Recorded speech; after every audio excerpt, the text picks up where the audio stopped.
Well, you might consider it Vancouver Island's cheapest marina. For years, boats have been lowering their anchors there along the Gorge Waterway at a cost of nothing. Some have described the area as a sewer, a dumping ground for squatters, but the people who live there disagree. They say they never dump their garbage, they rarely cause problems, and they police themselves.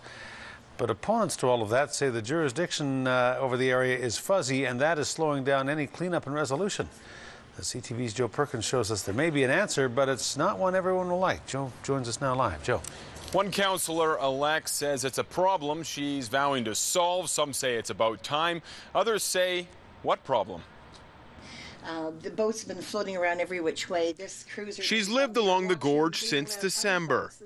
Okay, what I'm waking up to is all this. Dozens of boats, many acting as homes. This morning, one was on fire. Oh, it's my gloves. My gloves. I was trying my gloves out. When I first moved in, there was not more than, probably about 14, maybe 15 boats. Now there's up to 36 small ones and large ones. It's a section of the gorge that's had its issues. 2 years ago, an overturned vessel resulted in the death of a 46-year-old man. Now there's more boats, and some say more problems. It's a water squat. It's no different than it used to be along the shoreline with tents and people camping for the summer. It's just moved to the water and there's been no action. That's partly because jurisdiction over the area involves a number of governing bodies. Well, it's a complex problem in the sense that the sea bottom here is owned by the province. And the province has taken the position throughout British Columbia that it will not move boats.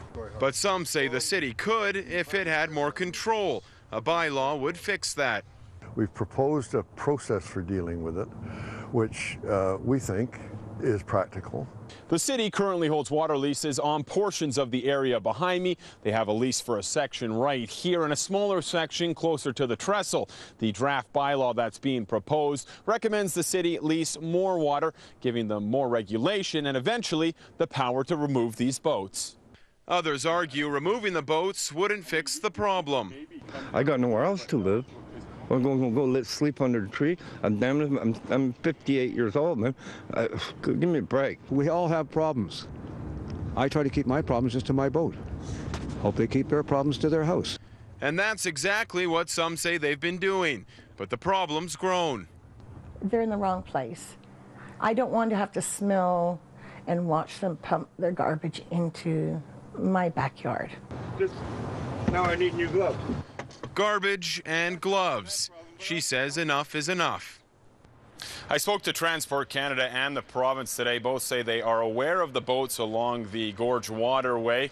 As far as moving forward goes, well, they're working together. Last year, Transport Canada looked at this issue. They found that none of the vessels were obstructing the waterway, so really nothing came of it. But they're working together. For now, Hudson, there's no timeline on when any enforcement, and I should say if any enforcement will occur. So for now, the boats stay in the waterway, and looks like there's no regulation, at least not for the near future. All right, we'll keep an eye on it. Joe Yes, Perkins reporting. Joe, thanks. You're welcome.